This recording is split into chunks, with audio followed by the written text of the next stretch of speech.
现在正陷入沉睡。对地球而言，绝对是个那不正是你在试炼塔里经历的吗？ Halo semuanya, selamat datang di Ruang Sinema. Bagaimana kabar kalian semua? Semoga selalu sehat dan baik-baik saja. Sesuai jadwal, jadi pada hari ini kita akan kembali melanjutkan series Donghua Penakluk Bintang episode terbaru, yang mana ini adalah episode yang ke-138. Bagi yang mau bergabung dari series ini, kita sudah sediakan playlistnya. Jadi kalian bisa dengan mudah mencari di mana episode awal dari series ini. Sebelum kita mulai episode terbarunya, kita akan melihat dulu apa saja yang telah terjadi pada episode sebelumnya. Tepatnya pada episode 137. Di minggu kemarin, Lo Fang sudah masuk ke dalam alam semesta maya untuk mengikuti tahapan selanjutnya dari pertarungan puncak. Di sana, ia pun bertemu dengan para jenius lainnya dari berbagai negara alam semesta. Dan pada pertemuan ini jugalah Lo Fang akhirnya bertemu dengan sosok Bolan yang sering dipanggil sebagai Dewa Kematian. Ialah satu-satunya pejuang yang tidak terkalahkan dalam pra-eliminasi sebelumnya. Selain Bolan, Lo Fang juga diperkenalkan dan sosok Master Jujian atau Master Pedang.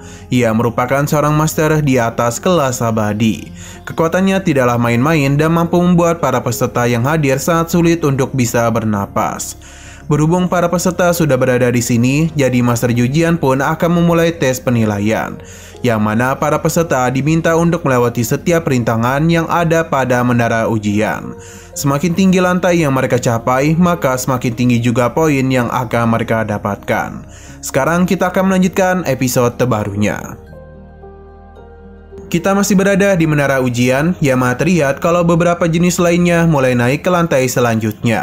Contohnya adalah Bolan, si Dewa Kematian. Kini dirinya sedang berada di lantai ke-7 menara pertama. Bolan tanpa rasa takut menghadapi begitu banyak behemoth darah, yang mana jumlah dan kekuatannya jauh melebihi lantai pertama. Walaupun begitu, para behemoth darah ini dan sangat mudah Bolan kalahkan. Oh ya, ujian ini bisa disaksikan langsung oleh begitu banyak orang. Setelah menyelesaikan menara pertama, kini Bolan sudah naik ke menara kedua. Ujian di menara kedua ini adalah monster 10.000 ular piton berkepala 9. Sosok monster ini sangatlah lincah, tapi lagi dan lagi di hadapan Bolan, semua itu bukanlah apa-apa.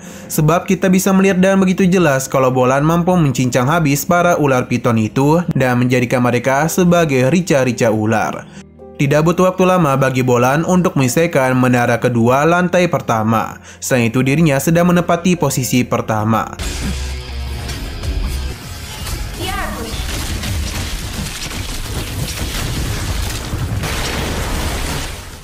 Orang-orang yang menyaksikannya meyakini kalau Bolan ini adalah jenius yang hebat. Ini dibuktikan dengan cepatnya ia menyelesaikan menara pertama 7 lantai. Tidak hanya itu saja, perolehan poin yang didapatkan oleh Bolan juga sangat cepat, jauh melampaui para jenius lainnya. Bahkan jarak di antara ia dan nomor 2 juga sangatlah jauh. Ini wajar karena beberapa jenis lainnya masih disibukkan di menara pertama. Mungkin ketika Bolan sudah berada di lantai ketiga, para jenis lainnya baru berada di lantai kedua. Yang mendekati Bolan mungkin hanya Rongjun saja. Untuk Lo Fang sendiri berada di posisi paling buncit. Bahkan kesenjangan antara Lo Fang dan Bolan tidak bisa diukur. Kita pun diperlihatkan dan perjuangan para jenis dalam menghadapi berbagai menara. Pihak perusahaan alam semesta tidak menduga kalau kelompok jenius pada tahun ini memiliki begitu banyak kandidat yang hebat. Selain itu, ada beberapa ras yang juga hadir dalam kompetisi tahun ini. Bagi Master Jujian, ini merupakan hal yang bagus. Tapi bukan berarti kehadiran mereka akan mengubah suatu ras. Selain itu, seleksi pada jenius ini bukan hanya sekedar penilaian kekuatan, melainkan perang di antara ras di masa depan nanti. Mereka sedang berusaha untuk melatih prajurit yang berkualitas. Mereka harus mampu menghadapi berbagai musuh agar bisa meningkatkan pengalaman bertarung mereka. Kembali kepada Lo Fang, yang mana kali ini dirinya harus berhadapan dengan para robot-robot. Ternyata saat ini Lo Fang telah berada di menara kelima. Lawan yang harus dirinya hadapi adalah 100 boneka mekanik. Ukuran dari makhluk ini jauh lebih besar dibandingkan dengan Lo Fang. Namun meskipun begitu, Lo Fang tidak takut dan akan melakukan segala cara agar bisa mengalahkan para boneka mekanik dan lanjut ke menara selanjutnya. Di pertarungan ini, Lo Fang sadar betul kalau dari segi kekuatan, para boneka mekanik jauh melampaui dirinya. Maka karena itulah dia harus menggunakan semua tenaga yang ia miliki. Yang sedang berada di menara kelima tidak hanya Lo Feng saja, namun ada Phantom Zealous. Untuk Bolan sendiri sudah berada lebih dulu di menara kelima dan berada di lantai yang lebih tinggi. Begitu juga dengan Rong Jun. Dengan kekuatan yang ia miliki, ia masihlah sanggup mengalahkan para boneka mekanik. Untuk Lo Feng sendiri sepertinya sudah cukup kelelahan, begitu juga dengan Phantom dan juga Rong Jun. Tapi untuk Bolan sendiri sama sekali tidak ngos-ngosan.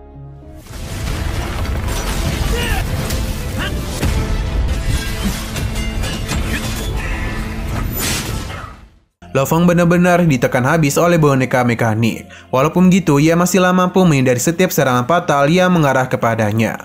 Hingga akhirnya Lo Feng pun menggunakan domain emasnya. Setelah perjuangan yang begitu melelahkan, Lo Feng pun sampai ke menara selanjutnya. Baru saja tiba, ia pun langsung merasakan ada yang aneh. Karena jantungnya berdebar-debar dengan begitu kencang. Ini sama sekali belum pernah dirasakan oleh Lo Feng. Ia ternyata telah berada di menara ketujuh, yakni sarang jerak. Mendengar apa yang sistem katakan mengingatkan Lo Feng dan sebuah sarang serangga yang berada di bumi. Ia yakin semua ini sama persis dengan peradaban kuno nomor 31. Jika yang di bumi itu memang benar-benar induk sarang jerak, lantas bagaimana bisa makhluk tersebut berada di sana? Nah, kita pun mulai diperlihatkan dengan salah satu serangga jerak yang mana bentuknya sendiri layaknya serangga yang mengerikan. Dan tubuh layaknya seekor manusia namun memiliki sayap. Melihat semua itu seketika saja membuat Lo Feng terkejut. Karena berdasarkan apa yang dia ingat, para serangga itu merupakan lawan yang sangat merepotkan. Apalagi para serangga jerak melakukan serangan secara berkelompok.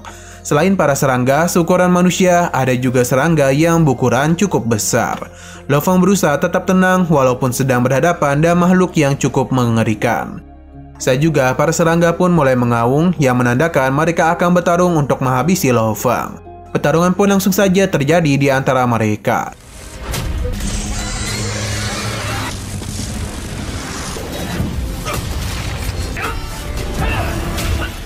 Dalam pertarungan ini, seperti biasa, Lo Feng langsung menggunakan persenjataan Nansen-nya.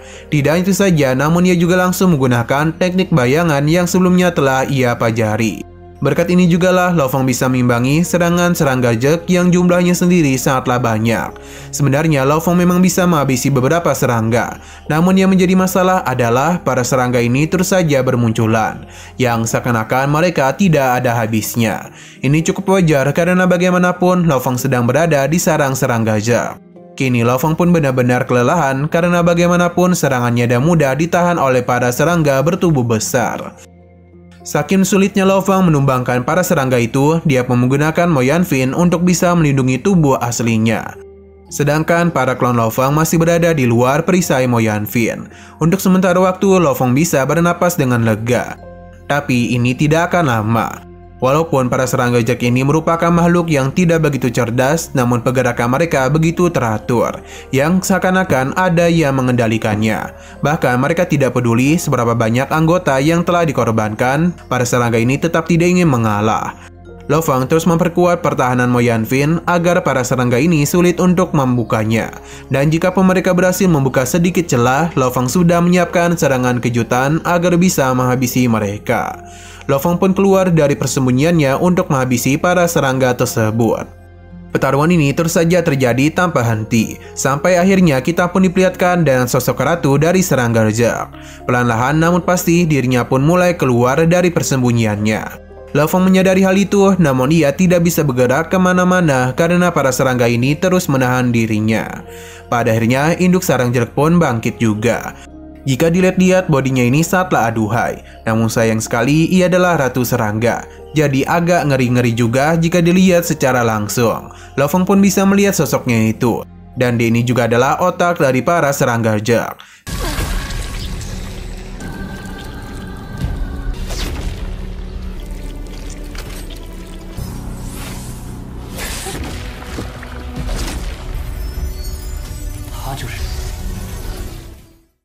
Ketika juga sang ratu mulai melakukan sesuatu yang mana ini membuat Lo Feng masuk ke dalam ilusi yang diciptakan oleh sang ratu. Tidak tanggung-tanggung, suara Susin digunakan untuk mempermudah menenggelamkan Lo Feng dalam ilusinya. Secara tiba-tiba saja ia pun dibawa kembali kepada kenangannya ketika menikahi Susin. Lo Feng sama sekali tidak tahu apa yang terjadi dan mengapa dia kembali kemari. Namun Lo Feng segera melupakan semua itu dan fokus pada acara pernikahan mereka. Kita juga kembali melihat Lo Feng memasangkan cincin ke jari manis Susin. Nah, ketika mereka berdua sudah siap berciuman, seketika saja kesadaran dari monster Golden Hornet mengambil tindakan. Yang membuat Lo Feng akhirnya tersadar kalau tadi dirinya sudah terjebak dalam ilusi. Ia ini sama sekali tidak menduga kekuatan ilusi dari sang Ratu Zek begitu hebat. Seolah-olah dirinya tenggelam di telan alam semesta. Kini Ratu Zek pun kembali mengambil tindakan dengan memberikan perintah kepada para pasukannya untuk melenyapkan Lo Feng. Di sini Lo Feng tidak tahu harus berbuat apa-apa lagi. Maka karena itulah dia mengirimkan klonnya untuk menghubungi Babata, yang saat ini ia sedanglah menjahili Atuka. Lo Feng menanyakan kepadanya mengenai apa isi dari peradaban kuno nomor 31 di bumi. Babata ingat betul kalau itu adalah sarang dari Ratu Serangga Zek. Huyan Bola yang menemukan keberadaan dari serangga itu dan membawanya ke bumi. Hanya saja di tengah semua itu ada para makhluk abadi yang ingin merampok sang ratu dari tangan Huyanbo. Pertarungan pun tidak bisa dihindari lagi. Huyanbo sendiri harus berhadapan dengan beberapa makhluk abadi yang bahkan membuat Huyanbo menerima luka yang sangat parah. Bahkan planet yang menjadi medan pertarungan pun telah hancur. Untuk bisa menyembunyikan Ratu Serangga Zek, Huyanbo pun memilih untuk melarikan diri ke bumi. Lo Feng paham, namun ia penasaran mengapa Nolan San tidak berkeinginan untuk mengambil sarang tersebut.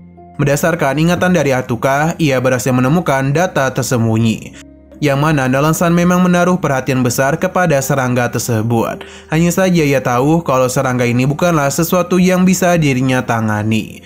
Maka karena itulah Nolan San tidak ingin berurusan dengan sang Ratu Zek. Lo Feng paham, namun ia penasaran seberapa kuat induk sarang Zek yang ada di bumi, yang ternyata kekuatannya jauh melampaui sosok induk Zek yang sedang Lo Feng hadapi. Mendengar apa yang terjadi tentu saja membuat Lo Feng terkejut, apalagi jumlah yang ia hadapi sekarang sangatlah banyak. Lo Feng pun tidak bisa membayangkan betapa mengerikannya sarang induk Zek yang berada di bumi. Lo Feng tahu betul kalau para serangga ini memanfaatkan jumlah yang banyak dalam menghadapi para lawannya. Jadi jika Lo Feng berhasil mengendalikan pasukan serangga Zek, maka sudah pasti Gunung Naga Hitam tidak bisa menghindari kekacauan. Lo Feng bertanya apakah ada cara untuk bisa mengalahkan mereka. Hanya saja Babata tidak memiliki ide apapun. Bahkan Huyanbo sendiri sulit untuk mengatasinya. Beruntungnya saat ini serangga itu sedang tertidur.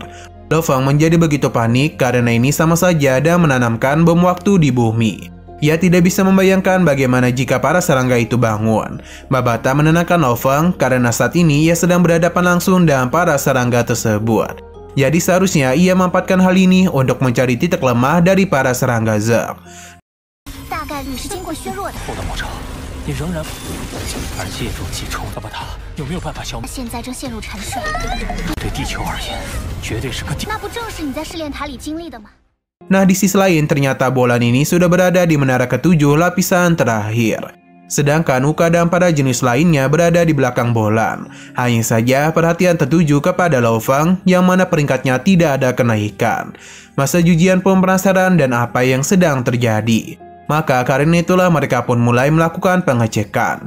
Yang mana ternyata ada yang tidak beres kepada Ratu Zek yang sedang Lo Feng hadapi. Yang mana kekuatan mentalnya sendiri tidaklah mereka ketahui. Masa Yuxian pun melihat data dari anomali tersebut. Berdasarkan data dalam 50.000 tahun terakhir, ada 3 kali anomali yang terjadi. Ini sama persis dan apa yang saat ini Lo Feng alami. 2 di antaranya merupakan pergerakan yang tidak bisa dikendalikan. Master Jujian pun sadar ada yang tidak beres dan langsung memeriksa ulang sistem. Sepertinya apa yang saat ini Lo Feng hadapi bukanlah sesuatu yang biasa terjadi. Kembali kepada Lo Feng, yang mana para serangga ini terus saja bermunculan untuk melindungi sang ratu. Mereka bahkan tidak peduli untuk mengorbankan diri sendiri selama induknya tidaklah terluka. Kemungkinan Lo Feng sudah mendapatkan ide, namun ia harus memiliki celah agar bisa menerapkan apa yang dia rencanakan. Saat ini dirinya tidak punya pilihan lain selain menerobos secara paksa untuk mendekati sang ratu. Pertarungan pun kembali terjadi di antara Lo Feng dan para serangga Zek. Ia tidak peduli akan seberapa banyak serangga yang datang kemari. Sebab selama sang ratu tidak memiliki pertahanan, maka Lo Fang akan memanfaatkan kesempatan itu untuk menggunakan serangan jiwa. Apa yang Lo Fang tunggu-tunggu akhirnya terwujud.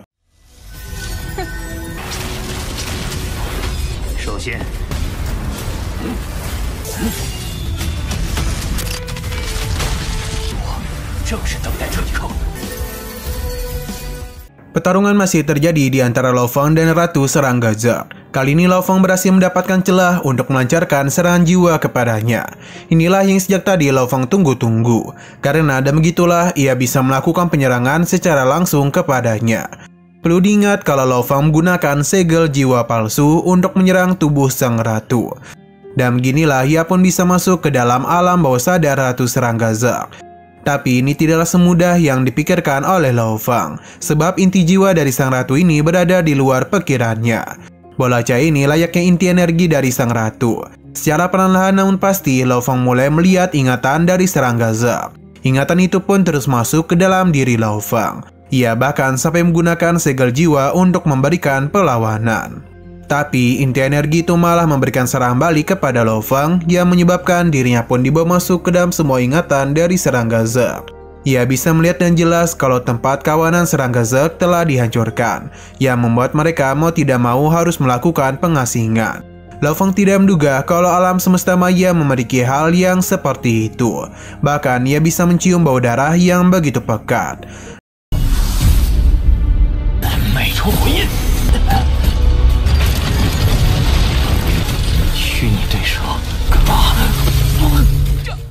Di sisi luar, pihak dari alam semesta virtual melakukan perbaikan karena ada yang salah kepada Ratu Zerg yang saat ini Lo Fang hadapi. Akhirnya mereka menemukan sebuah jejak lautan dan daratan di sistem itu. Kemungkinan ada pihak lain yang telah mengunggah kesadarannya agar bisa mengganti model data asli milik mereka. Hanya saja lokasi dari pelaku ini masihlah belum mereka ketahui. Masa ujian meminta untuk memperketat pengawasan pada ujian.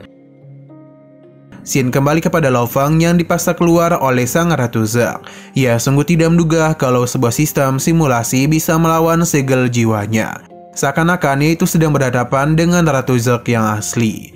Di sini Ratu Zerg kembali melancarkan serangan kepada Lo Fang. Sekali lagi sang ratu berhasil membuat dirinya terkejut. Lo Fang tidak punya pilihan lain selain melawan habis para serangga itu. Untung saja sistem ini sudah diperbaiki dengan begitu cepat. Di sisi luar terlihat kalau jenis lainnya terus berlomba untuk masuk ke dalam 1000 jenius terbaik. Tidak ada satupun yang mau mengalah di antara mereka. Apalagi peringkat pertama juga saling diperebutkan. Tapi sepertinya saat ini para pejuang hanya perlu berlomba untuk mencapai posisi kedua saja. Sebab posisi pertama tentu telah didapatkan oleh Bolan. Perhatian pun langsung saja teralihkan kepadanya. Selain orang-orang awam, pada jenis lainnya tidak menduga dan pencapaian yang didapatkan oleh Bolan. Sebab ialah satu-satunya yang berhasil mencapai menara lantai ke-7. Poinnya sendiri tidak bisa dibandingkan dengan para jenius lainnya.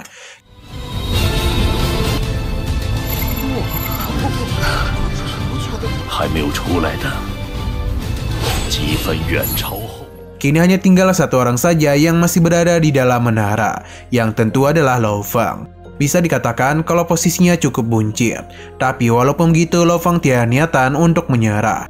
Dia terus saja berjuang demi bisa mendapatkan peringkat yang lebih tinggi lagi. Selain itu, semakin lama dirinya melawan para serangga itu, maka semakin banyak juga pelajaran yang dirinya dapatkan. Lo Fang juga sadar setiap ia naik level, kekuatan dari para serangga itu juga akan meningkat. Ini sama sekali tidak membuat Lo Fang takut, justru dia itu menjadi begitu bersemangat. Peringkat Lo Fang terus mengalami peningkatan yang signifikan. Brolin menjadi begitu panik karena jika terus seperti ini, maka kekaisaran akan berpihak kepada Lo Fang dan juga Gunung Tiga Kapak. Apa yang ditakuti oleh Brolin sepertinya akan terjadi. Karena pada akhirnya Lo Fang pun keluar dari menara dan dirinya itu berada di peringkat ketiga. Kini Hegerep dan juga Brolin hanya bisa pasrah saja. Karena jika kalian ingat, pihak Gunung Tiga Kapak sudah mengajukan keluhan atas apa yang telah dilakukan oleh kelompok Tari Huang di dunia dalam dunia. Dan pencapaian yang telah Lo Fang dapatkan, maka kekaisaran pun mengabulkan permintaan dari Gunung Tiga Kapak. Alhasil Hegerep pun akan diberikan hukuman dengan pelepasan jabatan. Tidak tanggung-tanggung pemecatan akan dilakukan pada esok hari. Selain Hegerep, Brolin juga diberikan hukuman. Mereka tidak bisa berbuat apapun lagi karena semua itu adalah ulah dari Lo Fang. Jadi pihak kekaisaran sudah berpihak kepadanya. Hegerep mencoba menenangkan cucunya, karena bagaimanapun Lo Fang sudah setengah langkah menuju ke inti perusahaan alam semesta virtual. Jadi tidak heran mengapa pihak kekaisaran begitu memberikan dukungan kepada Lo Fang. Dan kondisi seperti ini mereka tidak akan bisa membuat masalah kepadanya. Di sisi lain, pesawat induk dari Nolan Sun terlihat sedang melakukan perjalanan panjang meninggalkan kekaisaran Gunung Naga Hitam. Ini merupakan keputusan yang tepat untuk diambil, karena sebelumnya ia sendiri yang memberikan ancaman kepada pihak Mingyu. Jadi jika ia tidak segera pergi, maka sudah jelas Nolan Sun akan diincar habis-habisan.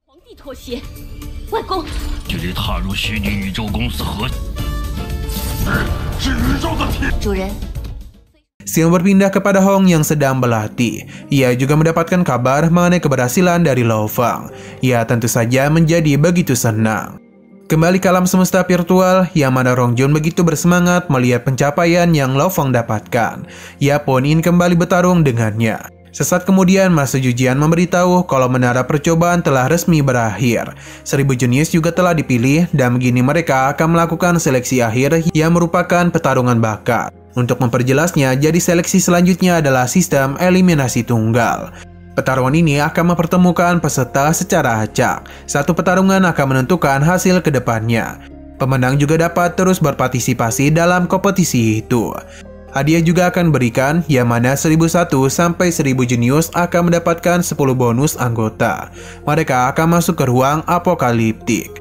11 hingga 100 jenius akan memasuki wilayah udara, langit, dan bumi. 3 hingga 10 jenius akan mendapatkan 1000 yuan campuran dan akan memasuki wilayah udara Taichu.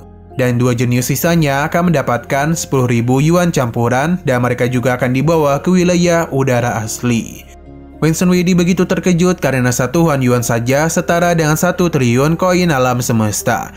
Dan 3.003.000 triliun koin mata naga hitam. Jumlah itu benar-benar membuatnya begitu terpukau. Terlebih lagi, posisi pertama dan kedua mendapatkan begitu banyak uang yuan. Para jenis lainnya pun menjadi begitu bersemangat untuk mendapatkan uang yang begitu melimpah. Selain itu ada 4 wilayah yang bisa mereka masuki. Babata menjelaskan kepada kita, kalau ketika alam semesta berevolusi, meninggalkan beberapa area khusus yang tidak sesuai dengan aturan. Jadi perusahaan alam semesta memanfaatkan hal tersebut untuk mengubah 4 wilayah utama itu demi bisa membina para jenius. Area tersebut dipenuhi dengan harta karun yang melimpah. Ini sesuai dan bahaya yang akan mereka dapatkan.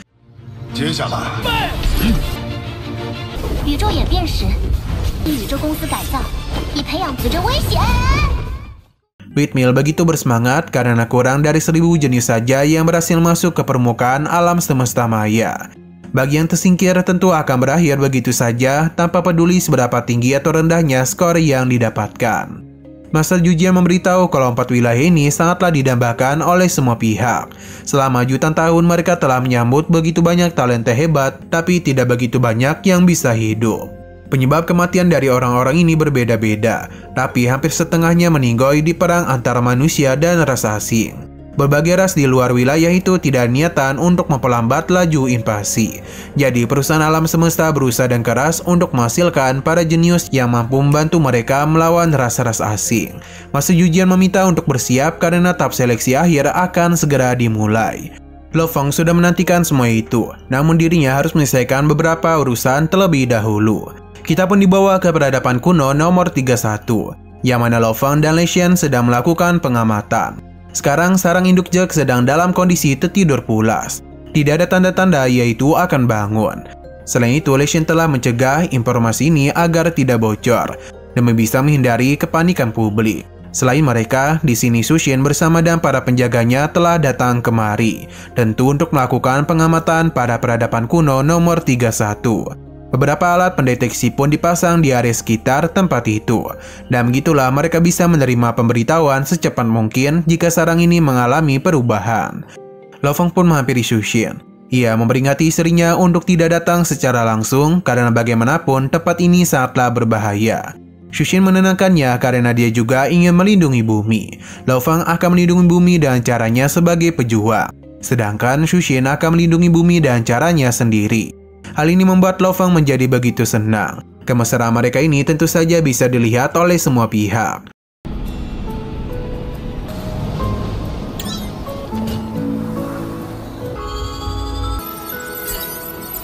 不必亲自过来一趟。 Leisha meminta untuk fokus saja pada tahap seleksi akhir karena urusan ini akan mereka tangani. Lo Fong paham, jadi dirinya pun kembali ke tempat pelatihan.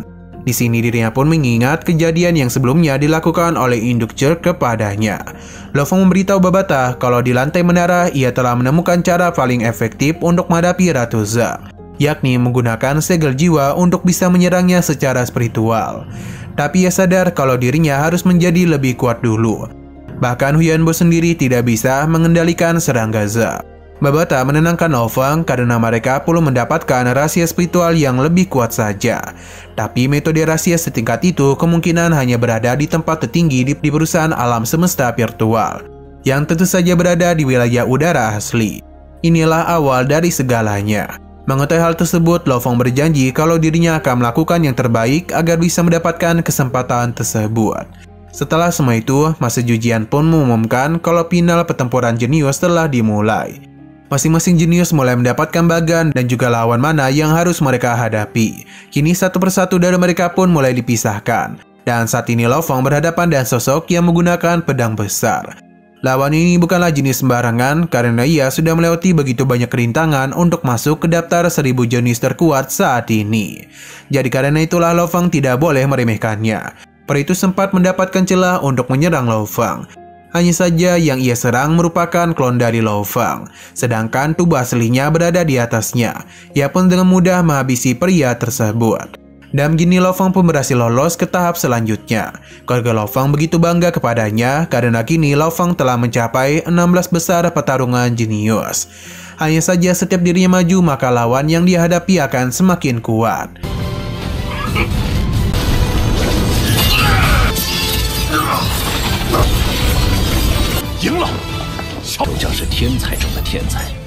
Di sisi lain, Bolan menang dengan begitu mudah. Semua pihak terus memanggil-manggil namanya karena ia sangatlah hebat. Rongjun tidak mau kalah dan dia itu juga tanpa kesulitan mengalahkan lawannya. Dan begini dia pun bisa terus maju ke tahap selanjutnya. Pertarungan ini juga membuat beberapa pihak frustasi dan kekuatan dari Rongjun. Pria yang menggunakan jeda hijau ternyata bernama Longyun. Walaupun tidak begitu terkenal, tapi kemampuannya berhasil memukau semua pihak. Untuk Uka sendiri sudah tidak heran karena dirinya merupakan salah satu jenius terkuat. Bahkan ia memiliki penggemar fanatik. Ini juga terjadi kepada si imut Aichan.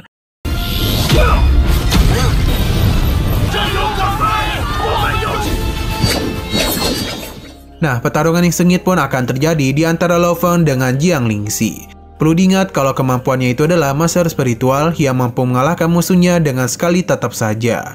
Kekuatan mentalnya mungkin jauh lebih kuat daripada milik Lo Fong. Jadi ini bukanlah pertarungan yang mudah untuk Lo Fong hadapi. Walaupun begitu dia tetap percaya diri karena ia sudah meningkatkan kesadaran yang dirinya miliki. Walaupun begitu tatapan mata Jiang Lingxi tetap saja membuat Lo Fong bergemetar. Beruntungnya Lo Fong menerapkan Tower of Void. Jadi jiwa itu memiliki sebuah pelindung yang tidak akan mungkin bisa dicapai. Jadi Lo Fong harus menyelesaikan pertarungan ini secepat mungkin. Nah, sayang sekali episode pada hari ini pun harus bersambung dulu. Namun sebelum kita akhiri, seperti biasa kita akan melihat preview bagian selanjutnya, yang mana pertarungan antara Lo Fong dan Jiang Lingxi berlangsung dengan begitu intens. Tidak ada satupun dari mereka yang mau mengalah. Bahkan bisa terlihat kalau Lo Fong sempat terpengaruh oleh serangan jiwa dari Jiang Lingxi.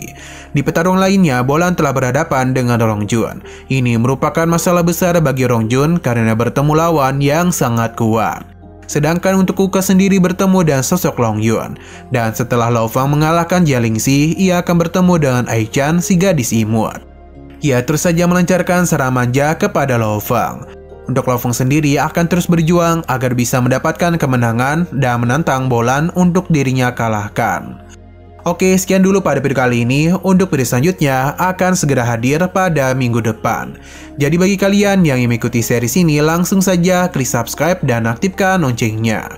Terima kasih yang sudah menonton video sampai habis. Jika kalian suka pada video ini, klik like dan share ke teman-teman kalian tentang channel ini. Dan ditunggu aja kelanjutannya. Oke, sampai jumpa di video selanjutnya.